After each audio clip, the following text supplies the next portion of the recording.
नमस्कार, मैं हूं संजय शर्मा। आप देख रहे हैं 4PM न्यूज़ नेटवर्क। आज मैं आपको महाराष्ट्र के कुछ खेल के बारे में बताने जा रहा हूं। महाराष्ट्र में साहेब और छोटे साहेब क्यों पसीने पसीने हो रहे हैं, इस पर चर्चा करने जा रहा हूं। गडकरी जी क्या खेल खेलने जा रहे हैं, गडकरी जी ने शतरंज की कौन सी बिसात बिछाई है, कौन से मोहरे कहां रख के चला रहे हैं इसको मैं आज आपसे बातचीत करूंगा। गडकरी जी थोड़ा थोड़ा दिमाग लगा रहे हैं। लोग कह रहे थे कि गडकरी जी का टिकट कट सकता है, तो गडकरी जी उन लोगों के पास जा रहे हैं, उन लोगों से संपर्क में हैं जिनके बारे में कहा जाता है कि साहेब और छोटे साहेब की जोड़ी पसंद नहीं करती है। उसमें एक बड़ा नाम योगी आदित्यनाथ का है। उत्तर प्रदेश के मुख्यमंत्री, प्रधानमंत्री पद के दावेदार, ऐसा योगी आदित्यनाथ के समर्थक कहते हैं। और यही नारा योगी आदित्यनाथ का भविष्य बना भी सकता है और बिगाड़ भी सकता है। 2 दिन पहले नितिन गडकरी उत्तर प्रदेश में आए, पिछले दिनों आए थे और फिर एक बार आए। इस बार उन्होंने जो कहा उसने खतरे की घंटी बजा दी। गडकरी जी बड़ा नापा तोला बोलते हैं, बड़ा संतुलित बोलते हैं। इस बार उन्होंने योगी आदित्यनाथ की तुलना भगवान श्री कृष्ण से कर दी। मैंने नहीं सुना कि कभी गडकरी इस हद तक किसी व्यक्ति के स्तुति गान में चले गए हो कि क्योंकि उसकी भगवान के रूप में तुलना कर दी हो। पहली बार हुआ गडकरी ने योगी आदित्यनाथ की तुलना भगवान श्री कृष्ण से कर दी। और जब गडकरी ने योगी आदित्यनाथ को भगवान श्री कृष्ण कहा तो अमित शाह को कैसा लगा होगा, तो नरेंद्र मोदी को कैसा लगा होगा, ये मुझे को बताने की जरूरत नहीं है। मेरे सारे दर्शक, मेरे सारे श्रोता जानते हैं। और इसके बाद 24 घंटे भी नहीं बीते कि दिल्ली से एक फोन आया कि प्रधानमंत्री ने योगी आदित्यनाथ को दिल्ली बुलाया है। ये फोन भविष्य की रणनीति का था, भविष्य की घटनाओं का था। और उसके बाद योगी आदित्यनाथ प्रधानमंत्री से मिले। मुलाकात 2 नेताओं के बीच में थी, मगर राजनीतिक गलियारों में इस मुलाकात के जो संदेश जा रहे हैं वो बहुत खतरनाक है। एक सूची दिखाई गई, उसमें कुछ नौकरशाहों के नाम थे। ये बात पॉलिटिकल गलियारे में चर्चा का विषय बनी है, नौकरशाही में चर्चा का विषय बनी है कि पीएमओ ने एक सूची दी और उस सूची में कुछ लोगों की जन्मपत्री थी और इस जन्मपत्री ने राजनीतिक तापमान बढ़ा दिया। तो मैं आज के मुख्य मुद्दे पे लेके चलता हूं। ये उत्तर प्रदेश का घटनाक्रम था जो मैंने आपको बता दिया। अब बात आज मैं करूंगा महाराष्ट्र की, क्योंकि महाराष्ट्र के जो संकेत हैं, जो गडकरी की राजनीतिक शतरंज है, जो उद्धव ठाकरे की बिसात है, उसने साहेब और छोटे साहेब को सच में परेशान कर दिया है। महाराष्ट्र में सरकार तो चल रही है लेकिन महाराष्ट्र नहीं चल पा रहा। जबकि मराठों का इतिहास ऐसा रहा है कि वो चल चलकर अफगानिस्तान तक पहुंच जाया करते थे, वो भी युद्ध लड़ने के लिए। ऐसे में उनका राज ना चले, ये मराठियों के लिए कहीं से भी बर्दाश्त होने वाली स्थिति नहीं है।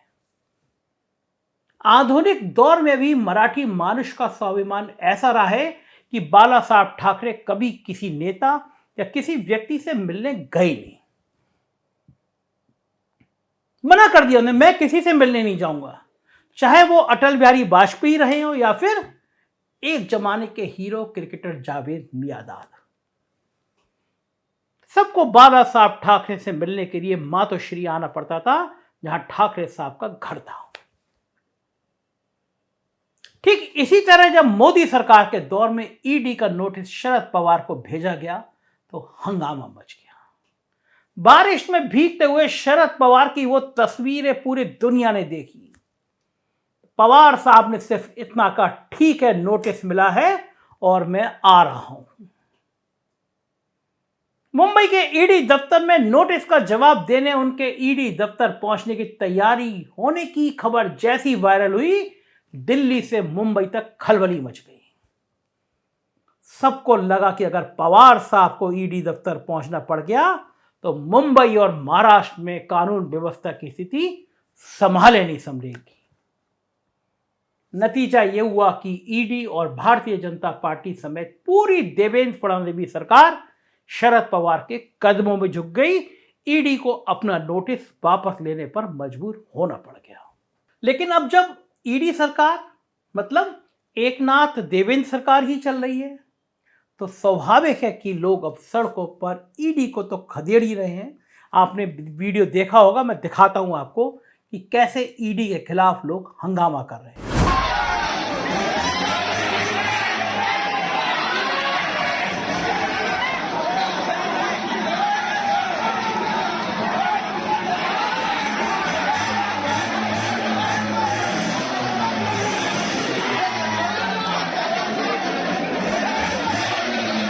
आने वाले चुनाव में ईडी सरकार को भी खदेड़ देंगे, इसकी पूरी संभावना महाराष्ट्र में दिख रही है।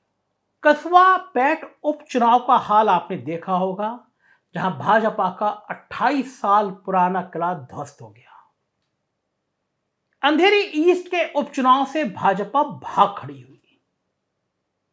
बीएमसी के चुनाव कराने में हाथ पैर फूल गए और इन सब के बीच 2.5 सालों के मुख्यमंत्री उद्धव ठाकरे ने जिस प्रकार अपने राज्य को पूरे कोरोना काल में संभाला और उससे पूरे राज्य में उनकी जो छवि बनी, उस छवि ने उनको मुसलमानों के बीच भी लोकप्रिय बना दिया। जिस प्रकार उनके बेटे आदित्य ठाकरे पूरे महाराष्ट्र में भारी भीड़ जुटा रहे हैं, युवाओं को उनके प्रति आकर्षण दिख रहा है, उसने मौजूदा ईडी सरकार की नींद उड़ाकर रख दी है।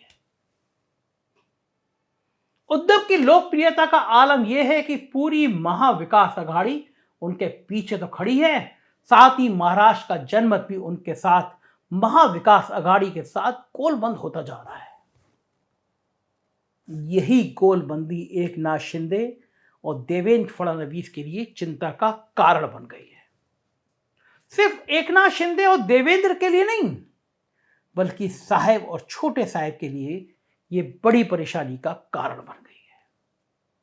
क्योंकि पिछली बार राज्य की 48 में से 48 में से 42 सीटें मोदी जी के खाते में गई थी, और अब कहा जा रहा है कि सिर्फ नितिन गडकरी ही अपनी सीट पर बीजेपी का खाता खोलने की स्थिति में देखते हैं। शायद गडकरी का टिकट कटे तो बीजेपी का खाता खोलने के लिए भी पसीने आ जाएंगे। भले उद्धव के पास शिवसेना का तीर धनुष चुनाव चिन्ह ना हो, लेकिन आम मराठी मानस को कोई फर्क पड़ता नहीं कि किसका चुनाव चिन्ह क्या है। मगर सबसे बड़ा सवाल यह है कि आखिर आम मराठी मानुष भाजपा के खिलाफ इतना क्यों हो गया है। बिल्कुल वैसे ही जैसे आम बांग्लादेशी बेगम खालिदा जिया की पार्टी के खिलाफ हो गया है, और 1.5 दशकों से शेख हसीना को जिताते आ रहे हैं वो लोग खिलाफ हो गए हैं। तो आइए आज उन बिंदुओं की पड़ताल करते हैं जो मराठी मानुष और भाजपा को दूर करने में अहम कड़ी साबित हुए हैं। इस पड़ताल से पहले मैं आपकी बात कराना चाहता हूं, सुनवाना चाहता हूं इंडियन रेवेन्यू सर्विस के क्लास 1 अफसर को, जो मुंबई में रहते हैं, जो महाराष्ट्र की राजनीति को बहुत समझते हैं। रेवेन्यू सर्विस में रहे थे तो बहुत सारे रिकॉर्ड्स, बहुत सारे दस्तावेज, बहुत सारी जांचें उन्होंने की थी। एक एक नेता की जन्मपति रखते हैं अपने पास दिनेश के वोरा जी, और वोरा जी ने बताया कि इस समय महाराष्ट्र की राजनीति कहां जा रही है। आइए सुनवाता हूं, सीधा दिनेश जी के पास जाता हूं और दिनेश जी की बात आपको सुनवाता हूं। दोस्तों, महाराष्ट्र की राजनीति में कुछ मूलभूत बदलाव आ रहे हैं। ज़मीन पर देखो तो चीज़ें अलग दिखाई देती हैं, और जो भारतीय जनता पार्टी और शिंदे सरकार के द्वारा जो दिखाया जा रहा है और जो बताया जा रहा है, उसमें और ज़मीनी सच्चाई में बहुत अंतर है।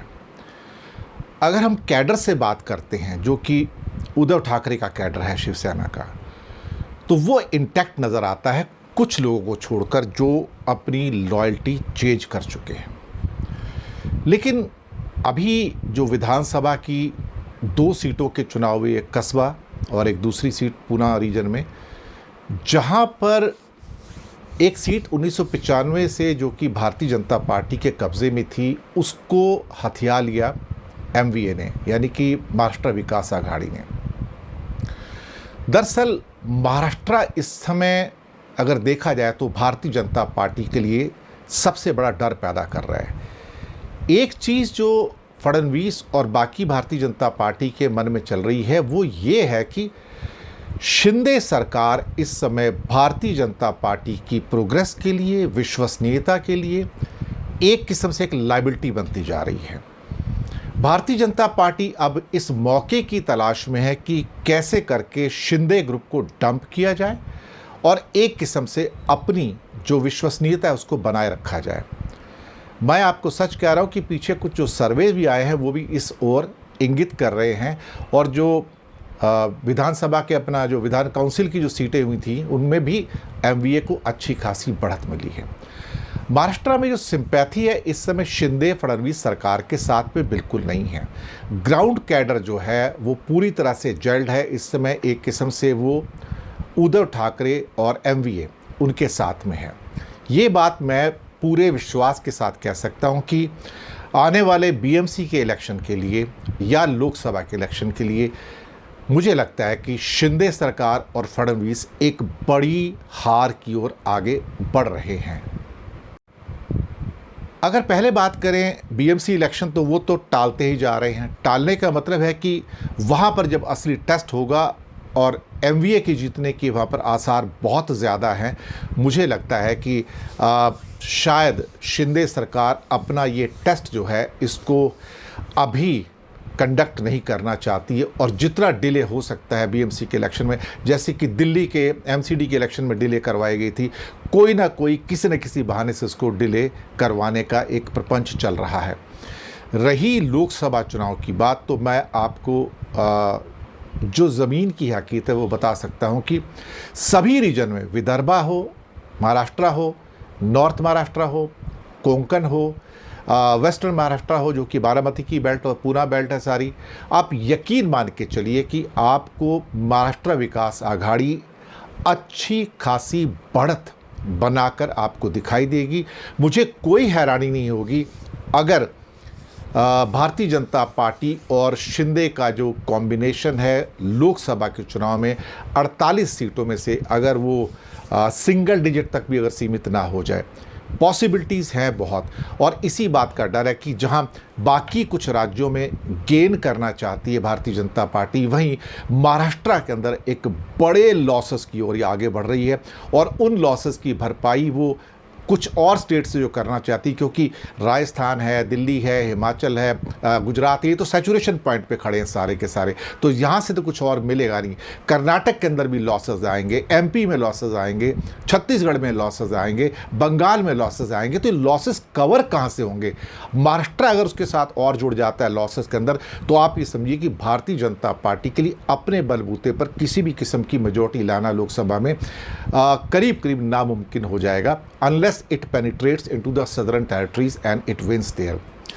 शायद भारतीय जनता पार्टी अपने सबसे मुश्किल दौर के अंदर प्रवेश कर गई है, और महाराष्ट्र के अंदर एक बहुत बड़ा युद्ध उसे लड़ना होगा, ऐसे मैं मानता हूं। लंबी लड़ाई है, लेकिन यहां पर एमवीए को क्लियर बढ़त मिलती हुई दिखाई दे रही है। तो ये थे वोरा जी, पूरा हाल सुन लिया आपने, महाराष्ट्र का सीन क्या है। आइए मैं अब आपको बिंदुवार समझाने की कोशिश करता हूं महाराष्ट्र की राजनीति के कौन से मुख्य बिंदु है। पहला बिंदु, ठाकरे परिवार की पीठ में छुरा घोंपकर सूरत गुवाहाटी मॉडल की सरकार बनाना। पिछले साल जून में जिस तरह शिवसेना के विधायकों को पहले सूरत और फिर गुवाहाटी ले जाया गया, उनकी सरकार गिराई गई और एकनाथ शिंदे के विद्रोही गुट के साथ सरकार बनाई गई, उसे आम मराठी ने कभी पसंद किया ही नहीं। आज के दौर में वहां शिवसेना के बगावती विधायकों के लिए 50 खोके एकदम ओके का नारा आम मराठी की जबान पर चढ़ गया, उसे लग रहा है ये धोखा हुआ है। दूसरा कारण, केंद्र में सहकारिता को अलग विभाग बनाकर अमित शाह जी को उस विभाग का मंत्री बनाना। पिछले वर्ष केंद्र में एक अलग सहकारिता मंत्रालय बनाया गया, आप सब जानते हैं, और उस विभाग का मंत्री अमित शाह को बनाया गया। अमित शाह स्वयं गुजरात में एक कोऑपरेटिव बैंक से जुड़े रहे हैं, उसके चेयरमैन रहे हैं, और उनके बैंक के बारे में कई सारी बातें मीडिया में चलती रहती हैं। खुद पूर्व वित्त मंत्री यशवंत सिन्हा ने एक बार हमारे इंटरव्यू में उनके कोऑपरेटिव बैंक के बारे में कई सारी ऐसी बातें की थी जो आपको पता है। ऐसे में आम मराठी मानुष जिसकी अर्थव्यवस्था की रीढ़ कोऑपरेटिव है, कोऑपरेटिव मराठियों की रगों में बहता है। महाराष्ट्र की अधिकांश चीनी मिलें भी कोऑपरेटिव सेक्टर में हैं। उनको ये साफ साफ लगता है कि महाराष्ट्र के कोऑपरेटिव सेक्टर पर गुजरात लॉबी के कब्जे के नियत से ये सब किया गया है, और इसी मकसद से गुवाहाटी मॉडल की सरकार बनवाई गई है। अगला बिंदु, महाराष्ट्र के 4 बड़े प्रोजेक्ट को गुजरात ट्रांसफर करने से गुजराती लोग तो खुश होंगे, लेकिन महाराष्ट्र में गुस्सा बहुत बढ़ गया है।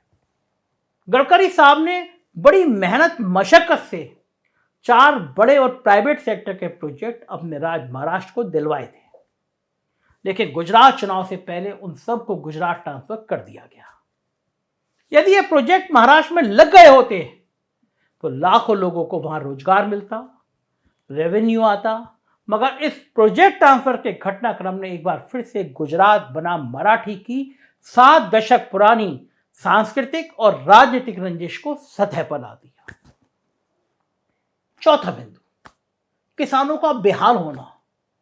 तमाम बड़े वादों के बावजूद अब तक महाराष्ट्र में किसानों की आत्महत्या रुक नहीं रही है।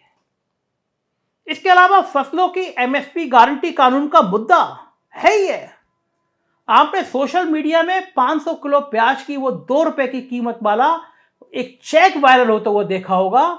ऐसे में आप खुद सोचिए, जब 5 कुंटल प्याज के किसान को सिर्फ 2 रुपए मिलेंगे तो उसके सामने आत्महत्या करने के अलावा रास्ता बचता क्या है। अगला बिंदु, छत्रपति शिवाजी महाराज पर जो टिप्पणियां की गई हैं उससे महाराष्ट्र का चाहे वो हिंदू हो मुसलमान हो सब नाराज हैं। सबके लिए छत्रपति शिवाजी महाराज एक हीरो की तरह है। उनकी सांस्कृतिक चेतना, शौर्य का प्रतीक होना, सब कुछ शिवाजी महाराज से सीधे जुड़ जाता है। वो उनकी अस्मिता का प्रतीक है।